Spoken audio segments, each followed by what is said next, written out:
So hello everybody and welcome to actually the last of the Marshall Hangouts in this series. I'm hoping that we will have a new series starting in mid-April, but I'm very excited to introduce you to two Marshall scholars, one from 2005 and one from 2015, both of whom I've been in touch with over the years, and really excited for them to come and talk to us about the work they're doing. And without further ado, I'm going to hand straight over to Nick.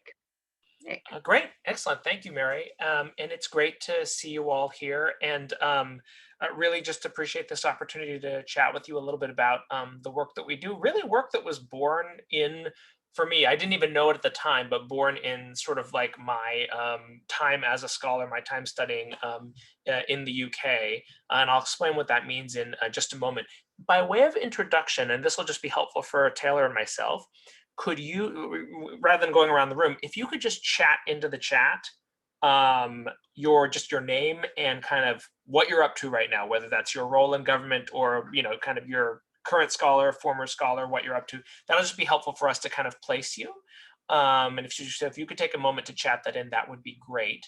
And then I'll go ahead and get us started. So we talked about this as the sort of the future of government and why implementation matters. And I think in a way, all of us sort of living in the world we're living in 2021 and 2020 can sort of see the importance of implementation in government from recent events.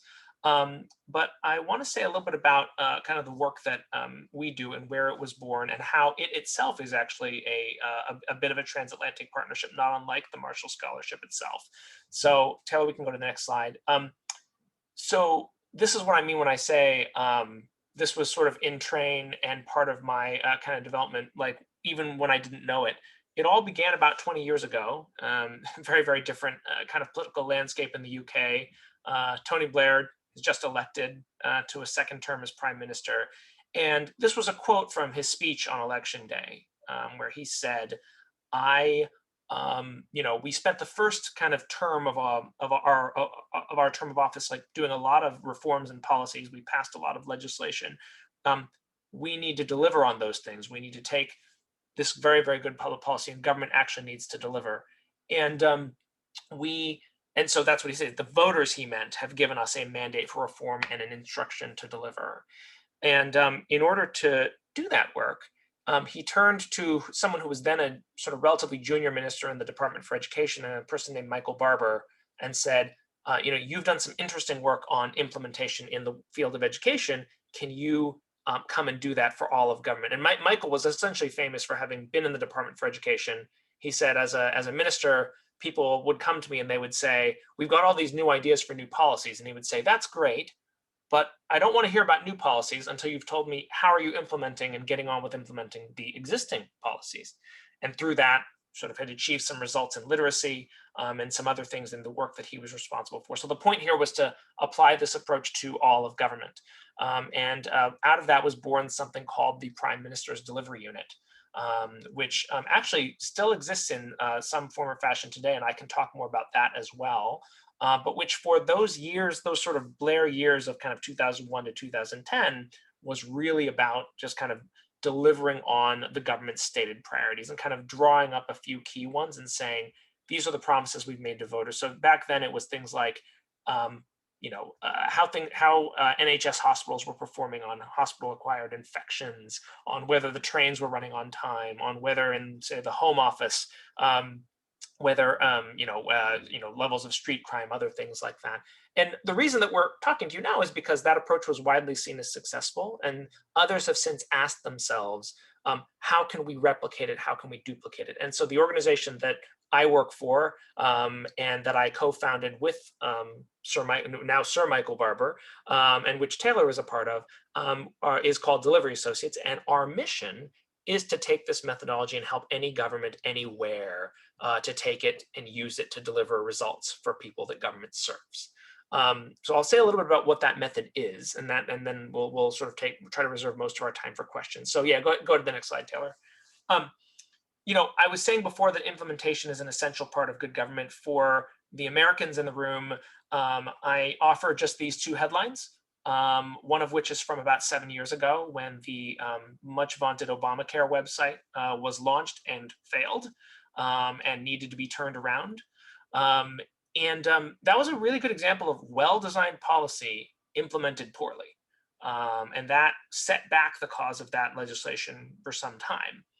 Um, Contrast that with, I think most Americans are pretty familiar with Joe Biden's kind of 100 million shots in arms in 100 days, which recently got up to 200 million goal. It's a really salient goal. It looks like they're on track to achieve it.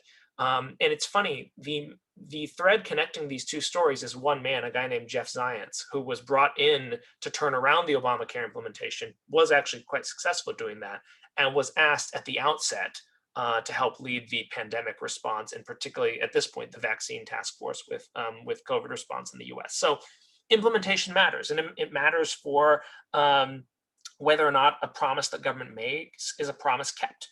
And so we've seen that. We've also seen that implementation can be really hard if you're not paying attention to it. If you take a sort of policy only focus, it can be challenging. One thing we like to say is, I think many of you have a degree in public policy. I aspire to do things in government. Then you get into government and you learn that policy is about 10% of the job. It's super duper important. It's an essential 10%, but the other 90% that makes the difference is whether or not we implement well. And that can be really, really hard work. We can go to the next slide, Taylor. The system that Sir Michael invented and that we now sort of exist to kind of propagate around the world is something we use a tongue-in-cheek name that I think a civil servant gave to it way back in those early 2000s, which is deliverology, the science, if you will, of delivering results in government. And the reason that we sort of kept the name, even though it was sort of originally a term of abuse, is because it's our way of reminding ourselves that this is kind of an unrecognized discipline. You can't go to school to get a degree in deliverology. You can't go to school to learn how to implement. Actually, you really can't do that till you're on the job. And Delivery Associates, our organization, exists to try to change that. It's sort of a method we think that can be taught and learned and replicated and scaled across any government in any context. At its heart are these 5 what we call deceptively simple questions. They're so simple that they're hard, we like to say. And deliverology at its essence is about setting up systems that help you ask and answer these 5 questions consistently and rigorously. You can see that there are tools associated with each of the questions. Those tools have evolved a lot over these last 20 years. We expect they'll continue to evolve. But I think that even if we're super successful as an organization 20 years from now, the stuff on the right will be very different, but the stuff on the left will probably be the same. I'd say that's our North Star, just being able to ask and answer these 5 questions. Are we clear as a government what we're trying to do, what it will take to actually do it? Do we have ways of knowing in any given moment whether or not we're on track? If we're not on track, what are we going to do about it? And then the question a delivery unit or a delivery team asks is, how can we help? Let's go to the next slide, Taylor. The current state of those tools looks like this. There's a sort of framework and a curriculum and a set of approaches that we use, that governments have used around the world. And some of them, as you can imagine, are common sense. If you walk into any government or organization, they're inevitably doing some of these. The question is how to make sure they're doing all of them. And so a lot of the work that we do is to help governments diagnose which of these are strong, which of them are weak, which of them have to be changed, and how you can reinvigorate them. One distinctive of deliverology I'll point out is that part 4 on driving delivery. So a lot of us say, know how to develop goals. We know how to think about kind of better data systems around that. We even think in terms of there should be a plan for delivery. This idea of driving delivery, engaging in continuous improvement, it dates back to the sort of earliest days of that work with Tony Blair. When the Prime Minister asked Michael to sort of lead this delivery unit, he said, I have 2 conditions of taking the job. The first is I'd like you to give me an office in number 10 Downing Street, which fair enough is a reasonable, a good thing to ask for. The other thing he asked for was 2 hours in your diary every fortnight, which, as you can imagine, is actually the much harder ask for a head of government. But the point of those was to take stock of progress regularly. That's what they were literally called, stock takes. And the point was that in every one of those stock takes, a minister in different order would sort of give an account of where they were on their priority to the Prime Minister. And it's funny, it sounds like common sense, but it was the first time in government that anything like that had ever happened. And it has since become a staple of how government works. But that idea of following up and then of going to the ground to see whether your reforms are actually making sense on a level, right? Imagine, Barack Obama saying, I need updates on that website. It's the most critical piece of, Obamacare implementation. If I don't know whether it's going to work, then I have reason to doubt the whole plan is going to work. That doesn't seem like a thing that a head of state or government would do. And yet we found it to be crucially important. So these 15 elements, really, really important. The last thing I'll say, if we go to the next slide, is that I'm giving you examples from the US and the UK, but one thing that we love about this approach is that we have found it to be kind of universally applicable in multiple contexts, high, middle, and low income countries. We really do say it's for everyone. If we're working in the global South, we say we're not changing these tools, we're contextualizing them, but the same stuff that works for the government of Canada should work for the government of Burkina Faso in the things that we're doing, and really building the agency and capacity of government to do this work. This is a sampling of some of the results that we've seen achieved across the world by governments that have taken this up. We cannot claim credit for all of these. We have done some of these partnerships. The point here is that we hope to see ourselves as being at the center of a movement to reinvent the way government is done. So we, in a way, we're, here it's wonderful to talk to Marshall scholars and those kind of affiliated with the program to sort of encourage you to join that movement, whether that be in thinking about, kind of pursuing an opportunity working with us, or in thinking about just going into government and applying these tools yourselves when you're doing that. So that's why, so join us has two meetings there, right? Like, consider working with us, just consider being a part of this movement. We do think it's really, really, really important. The only thing I'll say as an epilogue to that story is that, as you know, obviously we no longer have Tony Blair as Prime Minister in the UK. That would be an understatement. It's a government of a different color and several prime ministers later, but it's interesting to talk to the universality of it. Any of you who've followed the sort of British press will know that we, and particularly kind of Michael and some of my colleagues, are currently involved in advising the current government in sort of how to reinvigorate their approach to delivery as they come out of the pandemic. And so really the other thing I guess I want to say is that even within one country, we think of it as a nonpartisan, even post-partisan thing. Good government, effective government is for everyone, for anyone pursuing any set of goals. And of course, those goals will vary from government to government, but we would all agree, it would be good if a government, when elected, tries to keep its promises, and helping it to keep its promises is a good thing. So with that, I will stop there for now. And what we thought was Tayler, so I was literally studying. I was like living in London House at Goodenough College when this was all happening. I had no idea it was happening, and then sort of got to learn it early in my career, and then it became a big part of my career.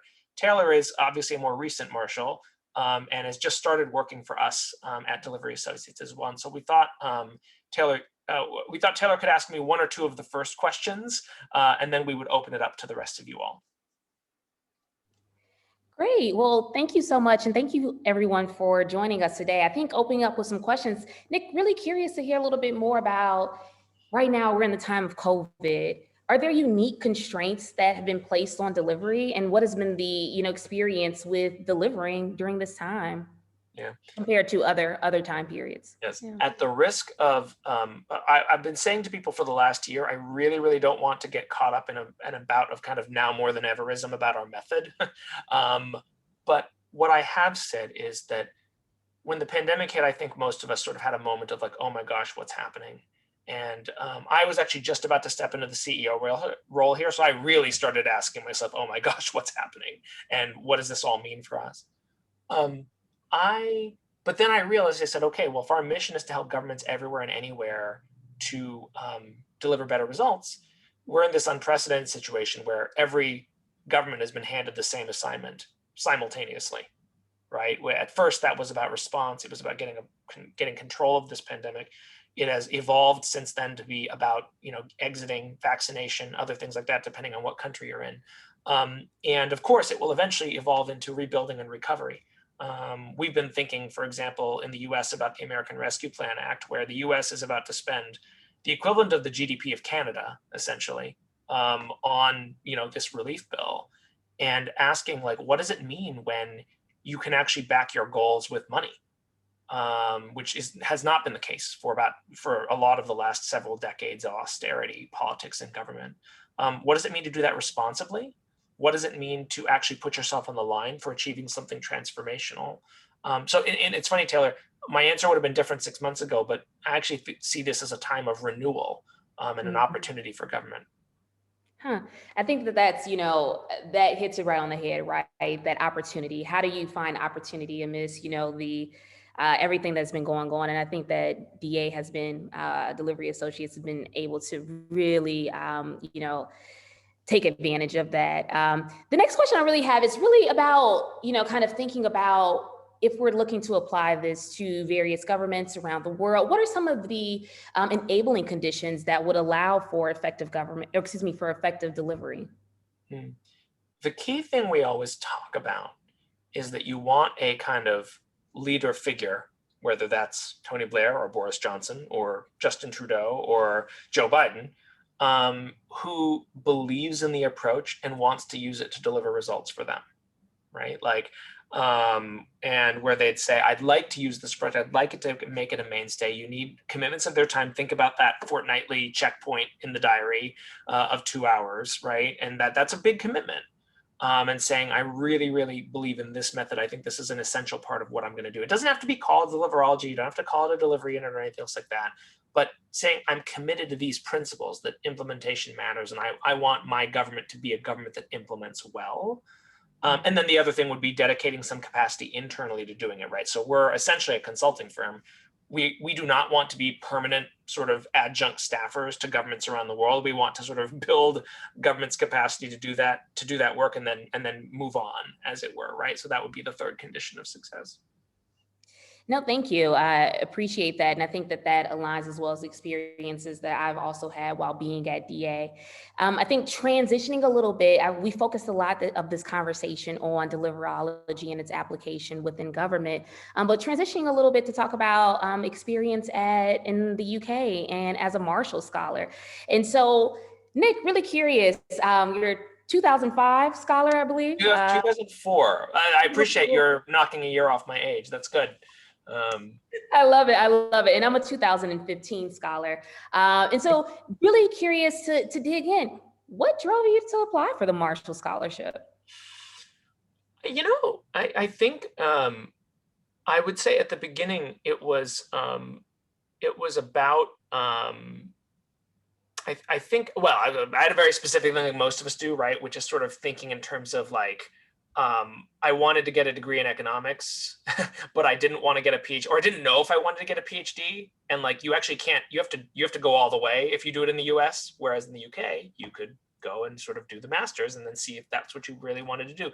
Turns out I didn't want to get a PhD, and that was a really important learning from my time at LSE doing the MSc there. But I think that the other thing that I think, as I got to know more about the scholarship, this idea of the kind of transatlantic relationship and what that meant. And it's funny, it's a core part of my work now, right? I am the CEO of a company that is headquartered in the UK, that has its roots in the UK, but which applies here and which applies in other places as well. So, yeah. No, I guess I'm also curious to hear about some of your most memorable moments while you were in the UK. What is that one memory that you often reflect on and say, hey, that was a good time, or maybe not even that great of a time? Oh goodness, wow. So actually, I'm not sure this is like the biggest moment, but I don't know if Mary remembers this, but there was a moment when I was sitting in her office like 2 months after arriving for the first time in London, in which she said, Nick, I think you're going to be our person to organize Marshall Thanksgiving this year. And she just sort of assigned it to me. So there I was. And actually that was like my sort of first, like, I think I look back on like organizing that, spending time with all the scholars, sort of new and old and everything else like that. And doing that in the Great Hall at Goodenough at London House. And just like, that's one of my, I think, favorite memories, whenever we all had a chance to be together. And to kind of reflect on what it meant to have this privilege of studying in this place and doing these things together. But there are many others I could note, but that was one of my first, earliest, I think, fondest memories. No, I definitely, I think we all share, those who are scholars on this call, and maybe even not, fond memories, Mary memories. And so I have a long list. And Mary, we've kept in touch all of these years since I've left the UK. She's definitely a special person. So thank you so much, Mary, for everything that you do. You are very much so appreciated. I think also, too, as I reflect on some of my most memorable moments, I think I was just actually speaking to Mary about this before the call started. So I used to intern at the UK Parliament, and actually in one of the smaller buildings across the street from Parliament. And one day was working super late and did not realize that the door's locked. I think I had this, kind of US mindset that, someone would do a sweep or something of that nature. And so nevertheless, worked late, got locked into the building and could not figure out how to get out. Not only I was locked in a specific side in the building as well, and had to stand on the top of a radiator and literally wave people down in the window to stop a police officer. So that was definitely a memorable moment, to say the least. No kidding. That's much better than mine. Taylor, I've got one question for you as the newer generation of this, and then we'd love to open it up to everybody else, which is, Taylor, simply, you came to Delivery Associates not necessarily with that sort of background in public policy that some of us sort of study. You're an anthropologist by training, and that was what you read deeply while you were in the UK and before that. How have those two fields intersected for you in the time since you've come to to work with us at Delivery Associates? Yeah, no. So a little bit of background as well. So when I was in the UK, I was a one-year marshal, and I studied at SOAS. I studied anthropology of development, and also did my first degree in anthropology. And so really thinking about and having an anthropologist mindset and ethnographer's mindset, I think, guides my, how I walk through the world or, approach the world, but also as I think about deliverology and delivering real results, it also, I apply the anthropological lens in some ways. I think that one way that definitely I can say the parallels that I found between anthropology, and I think something that is illuminated even more in deliverology, is as an anthropologist or ethnographer, being able to sit down, hear the world of possibilities and the world of options and aspirations that people have, right? And I think as an anthropologist, you read in between these lines and you pick out the themes and you see what or hear what people are saying and what they may not be saying, right? To get to this, kind of this rich data of what do people want? What are their aspirations? Why do they do what they do, right? And taking that, prioritizing it, pulling out themes and saying, these are some of the trends that we're seeing. I think it's a unique parallel in some of the work that we do in deliverology, is that being able to see, hey, and I can also borrow from my experience in Liberia, where working in government, you see in I was with the Minister of Education, seeing how much comes through that door, right? So being able to say, hey, there are so many, competing priorities. What is it what all exists? And then beginning to identify those themes and pinpoint, hey, this is something that, we need to really execute and push forward. And so really that prioritization, of it. And I think, at the end of the day, both anthropologists and deliverologists, they begin to answer one of two questions. I think it's, one, what are people's aspirations? What makes a good life? And then secondly, and adding the deliverology hat on it, is how can I prioritize these various aspirations to have meaningful and real results? And so I think that, my anthropologist hat and I flip-flop them, but in some ways they're one and the same. So yeah. Great. Thanks, Taylor. Mary, over to you. We're in your hands. Your first question is from Gabby. So Gabby, if you'd like to unmute, you can ask your question. Hi, Nick and Taylor. Thank you so much for your presentation. It's really wonderful to hear about your experiences in the UK, given how our experience has gone so far with COVID. I just wanted to say to Nick, I really liked your outline of policy implementation, but I noticed that there was an absence of justice in your model of governmental approaches to effective policy delivery. And of course, we know that who receives the best services and who's served first is directly connected to social and economic power. So I was just wondering, specifically in the context of COVID, how can the US government better implement an equity framework into COVID policy deliverology? Thanks so much. Yes. No, thank you for bringing that up, Gabby. And it's something we've been thinking a lot about, actually. And I will actually share my screen if that's allowed briefly. Just to note something, we've been pretty careful not to sort of claim that we're the experts on this, right? But there is this question of like, how does deliverology like get pressed into the service of equity rather than the other way around?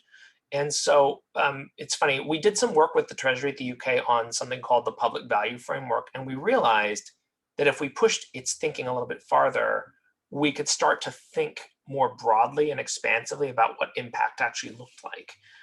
So if you think about like outcomes on the left as sort of an impact 1.0, like that's kind of how we thought about it in the early 2000s. And we thought, okay, set a target, get stuff done. In the parlance of like, say, education, equity is about finding gaps and closing them, for example, right? Which is a deficit mentality and not sort of sufficient on its own. So being more holistic than that and asking, is the distribution of resources fair? Are there benefits and burdens of policy distributed fairly? What does engagement look like? Are the decisions arrived at inclusively? And then stewardship, are we trading off the long-term versus the short-term well, where some systemic investments take longer, don't have immediate kind of results that they show, et cetera. So having a balanced view across all four. There's more detail down here, like how do we like push ourselves? So we're actually testing this out and pushing ourselves to be more accountable on it, precisely because we thought that sort of the approach as originally designed was inadequate to the task, and we've got more work to do on that. Thanks, Nick. Next question is Nick Shafer. No, lovely to be here. And thank you, Nick and Taylor. Also Taylor, fellow anthropology nerd and major here. So love to see it. So I guess building kind of from Gabby's question on equity sensitivity. So I work on the Yemen desk at USAID, and so work on conflict zones and like fragile state environments, which is in complex environments, compounding second order effects of things like climate change, wealth inequality, are persistent challenges in government delivery everywhere, whether it's humanitarian aid in a Yemen-like context or education in an urban area. So I was just curious, like, how do you kind of think about 21st century aid delivery and government services delivery in a time where it seems like the models are getting increasingly complicated? There's going to be more Yemens, there's going to be more second order effects from complex problems like climate change. So how is your models taking that into account moving forward in the long term? Yeah, great question. Thank you. Two trends I think that I'm seeing, that we're trying to be cognizant of. The first is, you remember how I told you about those original goals in the UK where it was like, oh, the Home Office and crime, and then the Department for Transport and train times, and then the Department of Education and literacy. Like almost no goals are like that anymore. They're mostly interdisciplinary. They're mostly kind of multi-agency. That's true in the sort of aid field. It's true like when you think about a field like climate, there's people, they try to create a Department of Climate. It's usually a collection of lots of others, right? Like here in the US, the climate cabinet includes like the Department of Transportation. It includes like the Department of Housing and Urban Development, and it includes the Department of Energy, and it includes the EPA, right? Like, so there's something similar, I think, going on across, right? Like where like issues reach across agencies and you have to think in that way. I think that an outcomes focus helps with that, right? Like as opposed to an inputs or a vertical focus on like, here's our programs and we're always going to stay in our lanes of our programs. I think to your deeper question about the equity implications of that, Nick, there's something here around like agency for governments in the global South. So some of the most, I think, innovative funders I see are taking sort of the big step of saying, no longer will we sort of just like fund intermediaries to do work in these countries. We're going to fund the governments directly and say, you choose. right? Obviously, we'll give you advice. We can do these various things. So, for example, we have a relationship with the government of Burkina Faso on like sort of health, maternal and reproductive health. It's funded by a foundation in the U.S., but that foundation was quite insistent that they were not going to have a direct relationship with us, that they had to give the money to the government there, and that the government there then needed to decide whether they actually wanted to work with us or not. And I think there's more of that in the future, not less. We were recently applying as a consortium to sort of help think through like something called the Lives and Livelihoods Fund, which is administered through the Islamic Development Bank. And they're thinking about like work in their member countries in Sub-Saharan Africa and South Asia. And they said, well, who could help us with this technical assistance? And we raised our hands and said we'd be interested.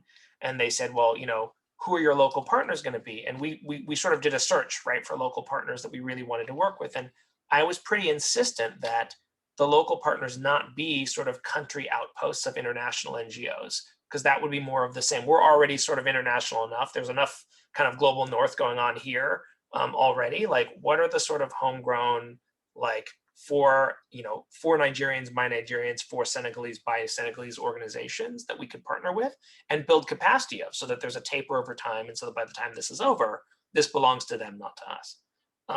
I think more and more that's the trend we're seeing. There's messiness that comes with that, but it's probably the messiness that comes from agency, I think.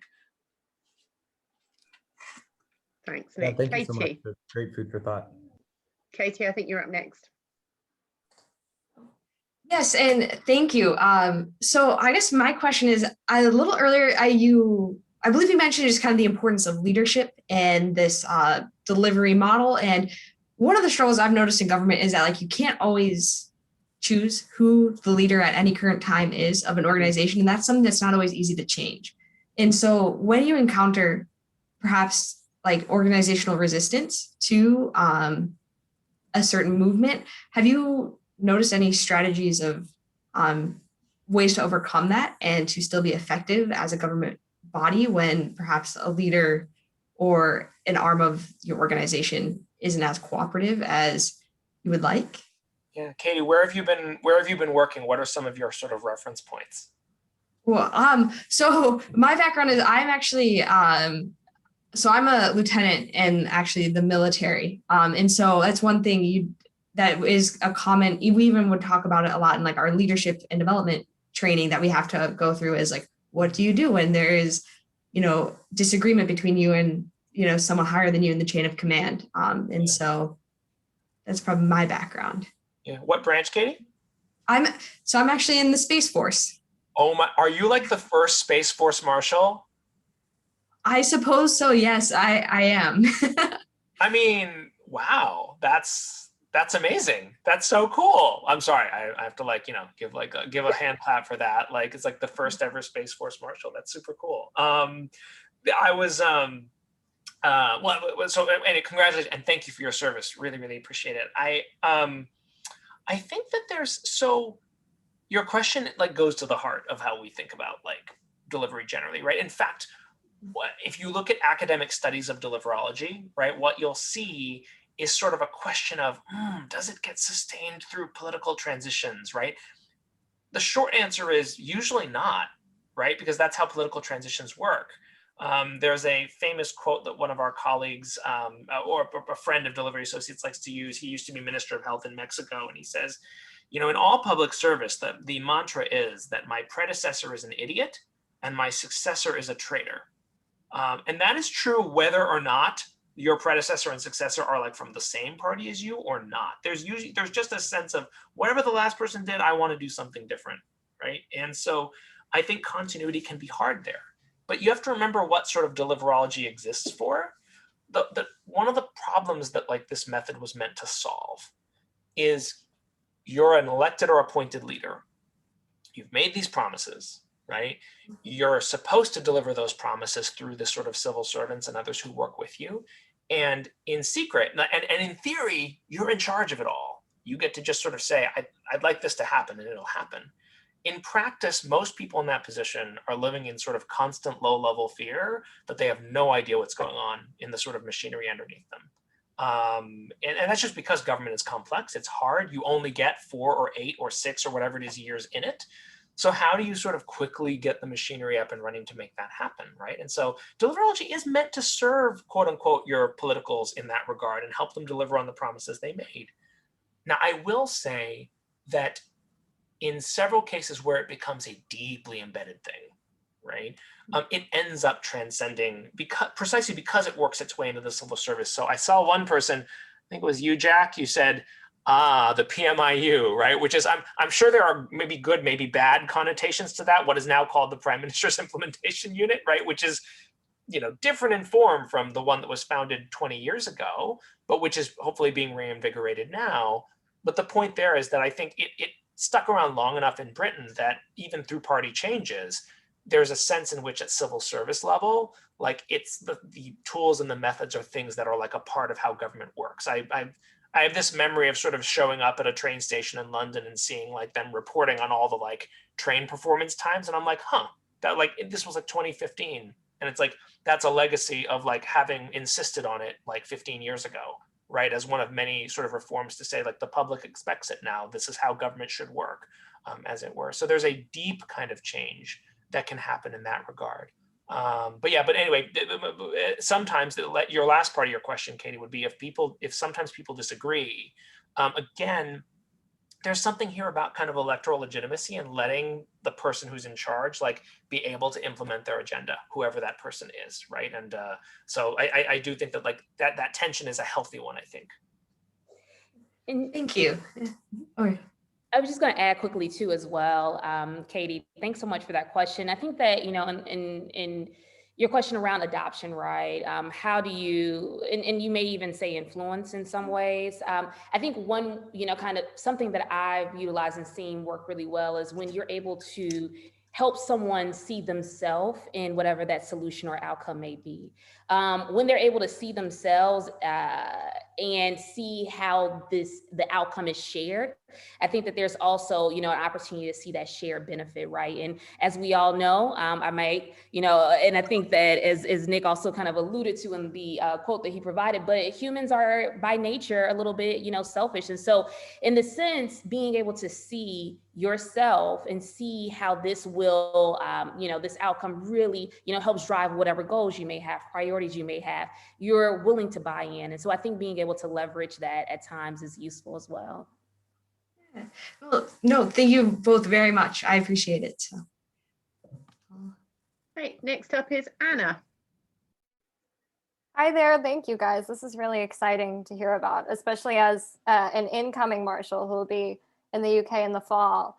I think you mentioned this briefly in answering Nick's question, but could you talk more about how delivery associates embarks on these projects? Like, do governments always approach you? Do you approach them? And where I'm coming from here is I work in architectural disability access in the US and Latin America. And what we find is these beautiful laws with very little implementation, but governments which don't seem to care enough to fix it. So I'm curious as to your thoughts on issues like that, where marginalized groups are involved. And so their implementation might not be a priority at all. And what do you think the solution is there? Do you guys ever think about those issues that aren't being brought to your attention by governments, but might be really urgent? They're just being ignored because of, the groups that would benefit from them are marginalized. Yeah, wow. There's a lot there. I would say that there's it's funny how we engage with governments is like the existential question of like an organization that like has to raise money, right? So like it really varies, right? Like at the level of like so someone like Michael Barber, who's like been doing this 20 years, like he'll be contacted. He's written several books, right? He'll say like, and so for example, in the case of like Boris Johnson, right? Like again, different party, different this, someone just called him one day from the Prime Minister's office and said, the Prime Minister's been reading your book and he'd like to talk to you about it. And that was how that relationship began, right? I've written a couple of books with Michael about it. On that basis, we do some of those things. So sometimes the government will approach us and say, hey, we would like to do what you do with governments around the world. And so some of it's that. I think, Anna, what you're describing is first of all, I share your view on this whole like question and problem of like beautifully written laws and then poor implementation. I have this imagining that I'll like write a book about it one day, and one of the chapters will be titled "The Secretary Shall ... which is like, in American law, at least, it's the thing that appears, right? Like throughout bills, the secretary shall do this, shall do that. And it sort of assumes it's going to happen, but there's no guarantee that it will, right? Or that anyone will be watching to see if it does. And I think that there's, and it's funny, and it's at some point, if you'd like to follow up about it, we actually have a pretty big team in Brazil. So we'd be happy to talk to you more about it. But the other thing I guess I'd say is that if it's sort of in the middle of government, like a mid-level sort of bureaucrat or civil servant leader who's just trying to get something done, but finds themselves kind of like, challenged by forces beyond their control, we actually do some work where the sort of person who wants us to work with them isn't that person all the way at the top of government, right? It's like, how do you build capacity in the middle of government to think about what good implementation would look like? Sort of capacity building trainings. And sometimes you can sort of recreate the conditions I've just described. So think like Tony Blair is sitting across the table from a minister saying, holding them accountable. Well, likewise, you can say a director general, or like a, depending on your title in your country, right? A permanent secretary, a person who is like a senior civil servant, kind of holding the folks who report to them accountable using the same methods in order to say, how do we, there's a law in the books, like they want it implemented, we care that it gets implemented, how do we actually make sure that that happens? So anyway, and I would love to connect you to our friends in Brazil if that's helpful to you. So. Oh, I would love that. This is such a puzzle, and I'm really excited that you guys are working on it. Great. Okay, next up is Jack. Hello, can you hear me? Yeah. Brilliant. Hi, so thank you, it's been really interesting. So I'm a civil servant, I'm partnered with the Marshall Scheme through the FAST stream, and I'm also a project manager. So when you said that policy was important about the whole thing, I wept with joy. And to that end, my question is similarly pragmatic. So I have been in a number of departments, and often, particularly in the last department I was in, there's a real desire to measure and to do that review and follow-up bit that you talked about in the middle of your model. But so often, either the underlying data isn't there or the purpose isn't clearly understood. So we're trying to measure something for which we might not have the numbers, and people look at you like, well, why are you measuring this? Why do we care?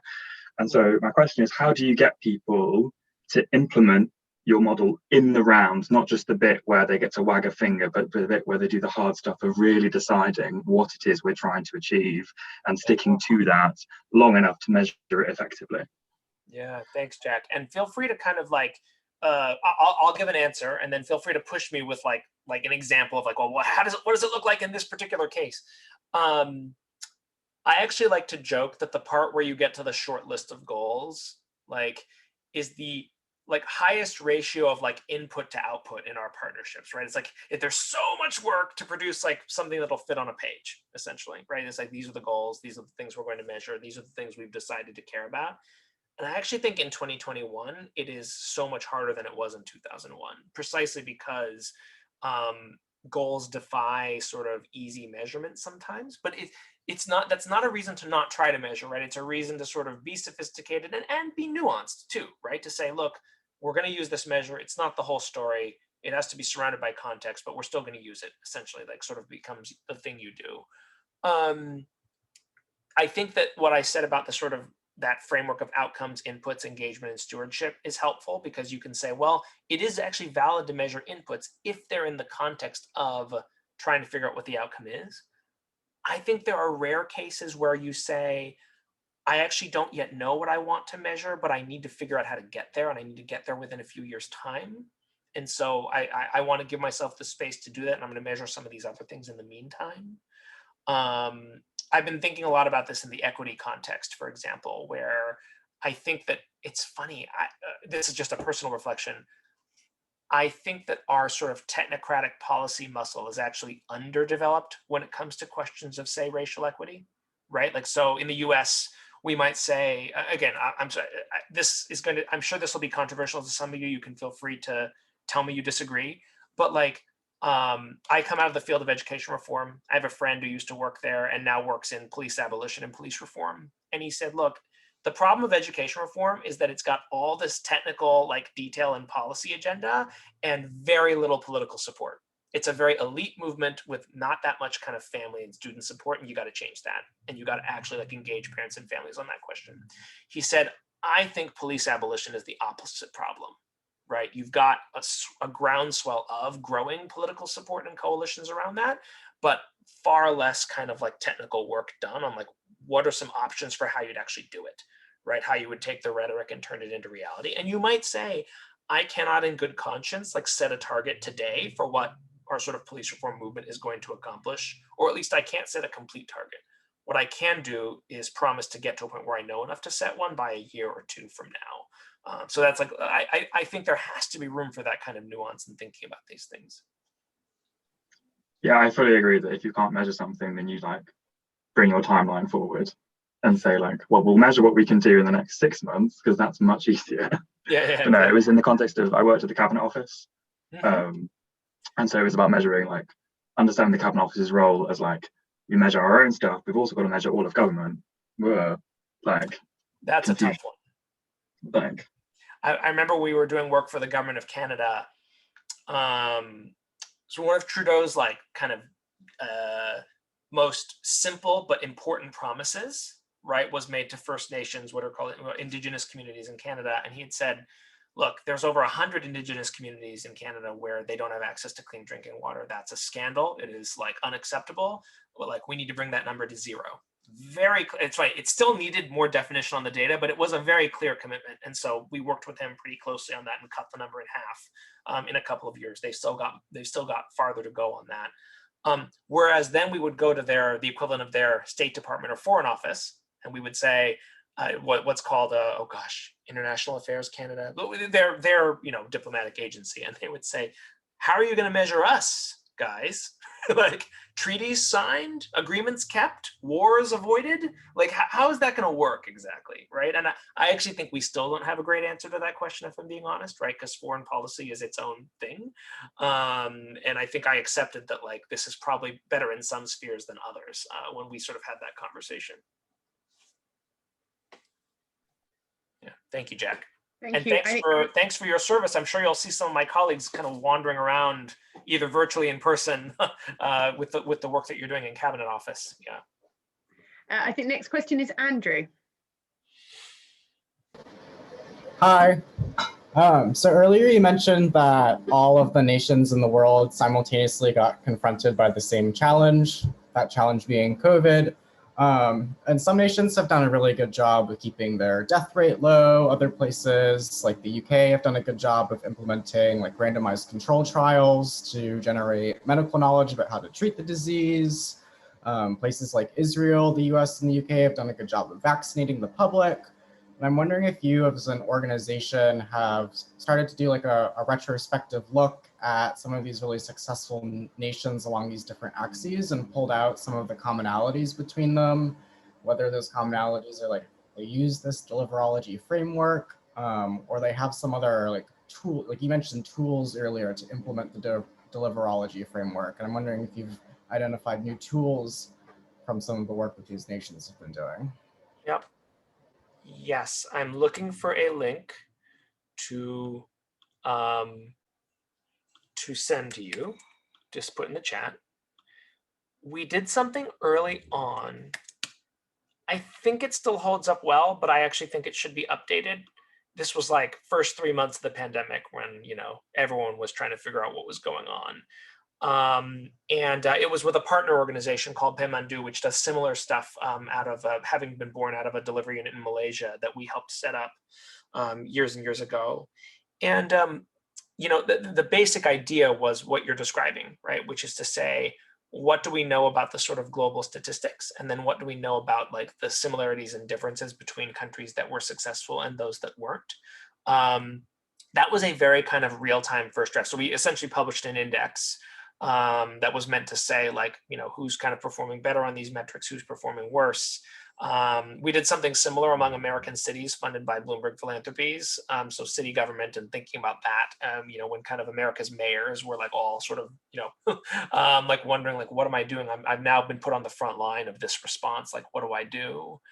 I don't think we have not recently revisited that though. So that's a good push. I would tell you that I think that it's funny. I don't want to make too many strong judgments. I think that there are these interesting combinations of sort of factors in your control and factors outside your control. So for example, if you look at a New Zealand, right, you've got some helpful external factors, being an island, it got there a little later, et cetera. But then you cannot deny that the government did an incredible job in terms of implementation, communication, rhetoric, any number of things like that. So it's like you've got sort of 2 points in your favor, right? If you look at a place like it's funny, if you look at a place like Britain, actually most people did not rate its early response very well. I think there was a little bit of just sort of the confusion. I'm not sure I'd make too many diagnoses about that exactly, but I think that if you look at the vaccination campaign, again, I'll say something controversial, perhaps, validation for some of the folks who supported Brexit, maybe, and just in terms of the ability to like pursue that independently. Certainly validation for kind of the NHS and the NHS's kind of ability to implement, right, in terms of like what it did and how it was able to mobilize. Whereas in the US, we were much slower to start. We're ramping up now, but it was a kind of much more disjointed thing. So even that, you're getting at sort of a combination of external factors, structures of government that pre-existed, which you weren't necessarily building for a mass vaccination campaign, but there you have it. That's what we had to do, right? And then, of course, the actual responses of government. I think even inside the U.S., right, you're sort of seeing some of those confounding things where we thought, for example, oh, California did a good job, but wait, oh no, California didn't do a good job. Like Rhode Island looked like it was doing a good job, but then it didn't. You would say Florida supposedly did all the wrong things, but their results are sort of somewhere in the middle, right? So, Andrew, all this tells me, just reflecting on it out loud and listening to you, that like it would be good to write that retrospective, but I'm not sure that like we have like definitive answers yet. Thank you. So I think that is your last question. I think it's been a great conversation, and I just want to thank both of you so much for doing this. It's been really great and interesting, and I love the fact that it's kind of spanning the UK and the US and the origins in the UK, which is a very good demonstration of how the Marshall has an impact in the relationship and all of that. So thank you so much for this. I've learned a lot. Maybe we'll start trying to apply deliverology to Marshall, who knows? Mary, for everything you've done for all of us ever, we are always happy to help you with that. Oh, thank you. Yeah, absolutely. Let me just echo Taylor's sentiments there. It's wonderful to see you again. I do hope to see you at L'Oreal Plaza again one of these days. One day, if I'm ever allowed back into the US, I will be there at L'Oreal Plaza. Exactly. And for all of you, Taylor and I have dropped our email addresses in the chat. Please feel free to follow up with us whenever, however, you would like. We'd love to stay connected with you at any level you'd like. Thank you so much for being here and for listening. And thank you both. And hopefully we will have a new series of Marshall Hangout starting on the 14th of April. And hopefully some of you here might volunteer to do one. That would be great. Or else I shall be Shanghai making people do them, much like I did with Taylor. So thank you very much. Thank you both. And have a lovely Easter for those of you, and Passover for those of you who celebrate that. Bye. Thanks, everyone. Bye. Thank you.